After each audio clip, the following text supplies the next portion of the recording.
You're welcome back. Now, if you're just joining us, I've been speaking with Dr. Olaiya, the former state chairman of the Labour Party. And before I go to national issues, I just want to bring this back. Now, you left Labour Party, and Labour Party is of the belief that you left because you felt that certain benefits should be given to you, and that you left because you... Actually, what they said was that you left. You say it's a pity that Dr. Mimiko is economical with the truth, and I think it's most uncharitable for him to say that I left Labour Party because certain benefits were not given to me. You see, they quoted me out of context. I gave several reasons in my letter of resignation. One of the reasons was that, look, nobody can get to Akoko land with 4 local governments. The roads are bad. And we have been fighting on this for the past 2 years. And he has refused to fix the roads. So that was a fundamental reason. That was my first reason. The second reason was that... the state chairman is from that area. I am from that area. The second reason was that the man takes all the decisions about the party, about the government, without anybody knowing. Without reference to the party. That's why you said it's autocratic. It's autocratic. But he's the governor. If he's, no, there's collective responsibility in governance. Even God himself. You cannot be autocratic. You cannot be a single man show in governance. No. It's not possible. You cannot. You cannot. That is the second reason. Of course, the party is supreme. But what has happened that is the Mimiko has subjected the party to the whims and caprices of the executive. For instance, I had the state chairman, a lot of things going on, a decision taken about the party without reference to me.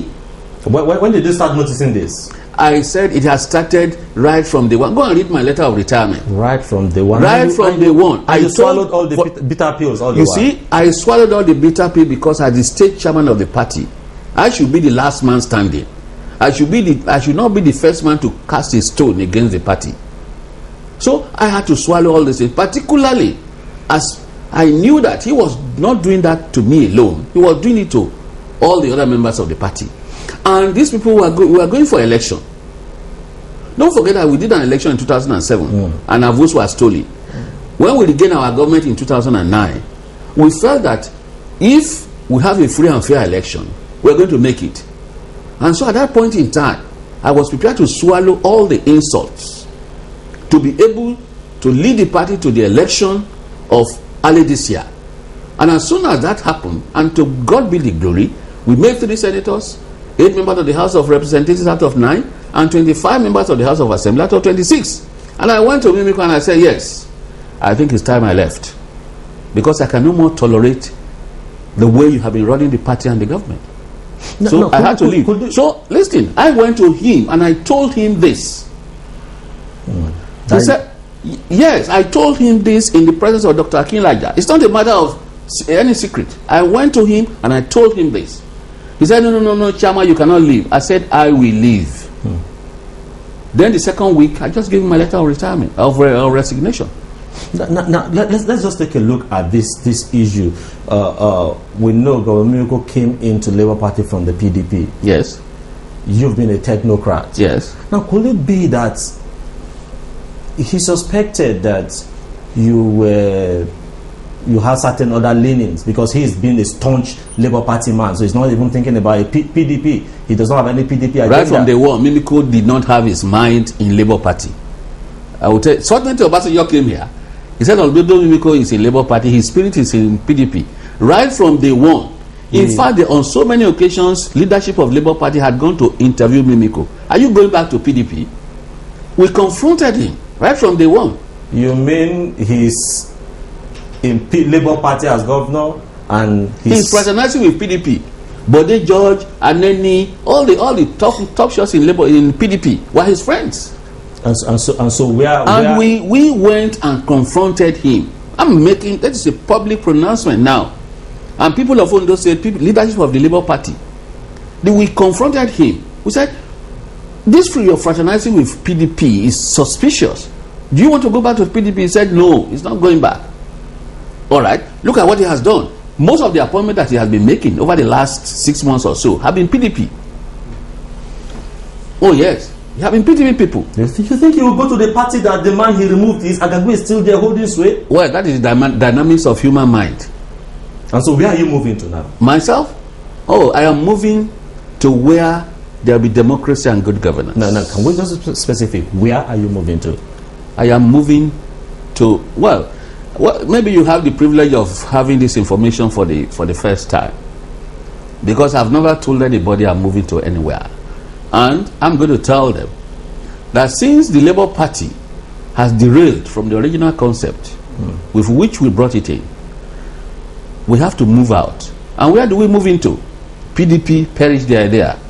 So the only alternative is ACN, particularly as the total areas of the Southwest that have been traumatized in 2003 by the PDP have regained their freedom. Is this an Akoko agenda? Oh, it's partly an Akoko agenda. I mean, the fight against Governor Mimiko, is it an Akoko agenda? No, it's not an agenda. Because the Akoko people are saying it's our turn. No. It's not Akoko man. Yes, no. Listen. You see, it's not. It's when people want to be mischievous. The Akoko agenda inside what I'm saying is that it is the turn of Akoko people, although not centralism precisely, to produce a governor. In 2006, when I was selling Mimiko to the people of Akoko land, they said there are Akoko people who wanted to contest. I said no, it is not our turn. It is the turn of the central district. Now it is the turn of the north central district. So if somebody is saying Akoko agenda is being mischievous. The Akoko agenda of it is a natural thing. It's a natural thing. After the center, it's the north. But the Ondo State agenda is that Dr. Mimiko is not spending the resources meant for this state, for the people of this state. When we get to the bridge and wanted to cross it, then we'll lay the facts there. Okay, before we lay the facts, let me just talk about Nigeria. That's right. Mr. President, Goodluck Jonathan. Yes. With his transformation agenda. How satisfied are you with this agenda? Yes. My problem is about President Jonathan is a very nice fellow who had genuine intentions for this country. There's no doubt about that. And I was one of those people who supported his presidency for two reasons. One, he's a minority. And I believe that we should allow a minority to rule this country. That was my personal view, not Labour Party or something. Two, the man says one man, one vote. And that sort of swept me off my feet. One man, one vote in this country? I said that may be the Messiah. Now coming to his transformation agenda, you cannot build something on nothing. I'm going to give you a copy of my book, my latest book, Public Management in Contemporary Nigeria. Except we restructure this country, there's no transformation agenda that can work. That is the fundamental thing. Why should somebody in Kafanshan come and tell somebody in Nidori how to plant cocoa? How can me go and tell somebody in Borno State how to rear his cattle? Let agricultural production be the preserve of the states and local governments. Let primary health be the preserve of the state and local government. Housing, state and local government. Why don't we primary education, states and local government? Why don't we push this agenda through? These are the things that affect the biological need of man. And they are better done by the states and local government. The federal government has got itself involved in all these things and they have left undone what they should be doing. Let the federal government concentrate on those things that make for the corporate existence of Nigeria. Let me just try rounding off this interview and ask you this question. Yes. Will it be right when people say that Dr. Olaiya decided to bite the finger that fed him? Bite? By turning on the contrary, the reverse is the case. The God said a laborer is worthy of his sweat. Rather, it was Mimiko that is biting the finger that fed him. And who is the person? I fed Mimiko. I worked for him. I didn't take a kobo from him when I was working for him. I sold my assets. I ran the party secretariat. Your revolt. But is it being sponsored? Your revolt against Mimiko? It's not sponsored. Some people are sponsoring you. No. Nobody is sponsoring. Go and read my letter of retirement again. I gave so many reasons. For instance, one of the reasons I gave is about the chieftaincy in my hometown. I remember that.